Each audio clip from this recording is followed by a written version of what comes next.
যে কয়টি হত্যাকাণ্ড শেখ হাসিনা অন্যায়ভাবে সংগঠিত করেছে, যে পরিমাণ লুটপাট করেছে, দুর্নীতি করেছে, তার বিচার বাংলাদেশের মাটিতে হওয়া উচিত আমরা মনে করি।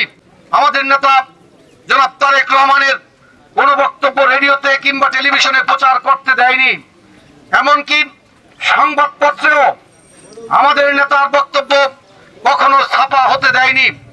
তিনি মানুষের উদ্দেশ্যে একটি কথা বলতেন, আপনারা বিএনপিকে ভোট দিয়ে ক্ষমতায় আনবেন, আমি এই জন্য আন্দোলন করি না, আমি আন্দোলন করছি বাংলাদেশের মানুষের ভোটের অধিকারকে পুনঃপ্রতিষ্ঠিত করার জন্য।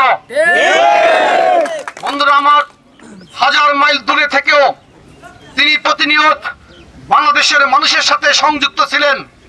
বাংলাদেশের মানুষের হৃদয়ে ভোটের অধিকারকে পুনঃপ্রতিষ্ঠিত করার আকাঙ্ক্ষাকে তিনি জাগ্রত করে রেখেছিলেন।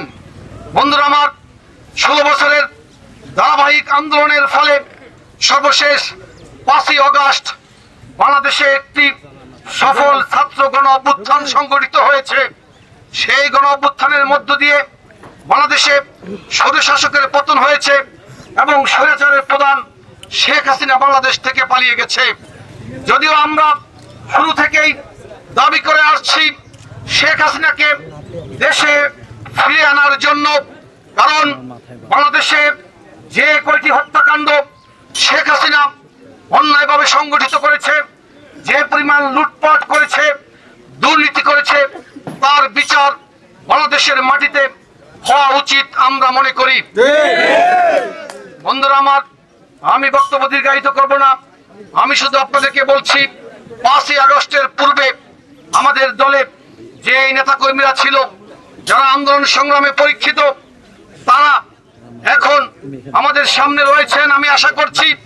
কিন্তু এমন হয়েছে যে অনেক ইউনিটে যেখানে 100 জন মিছিল করত, সেখানে এখন 500 জন মিছিল করে। আমাদের কোনো আপত্তি নেই, 500 কিংবা 5000 মিছিল করলো আমরা সাধুবাদ জানাবো, কিন্তু আমরা বলতে চাই হাজার হাজার নেতা কর্মীর ভিড়ে আমাদের গত 16 বছরের পরীক্ষিত নেতা কর্মীরা যাতে হারিয়ে না যায়।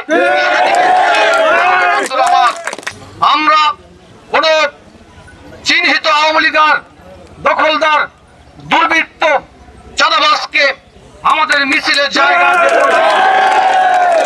এবং আমাদের সংগঠনে কেউ যাতে কোনো অন্যায় কাজে জড়িয়ে না পড়েন, তার জন্য ইতিমধ্যেই আমাদের নেতা দেশনায়ক জনাব তারেক রহমান বিএনপি পরিবারের প্রতিটি নেতা কর্মীকে সতর্ক করে দিয়েছেন।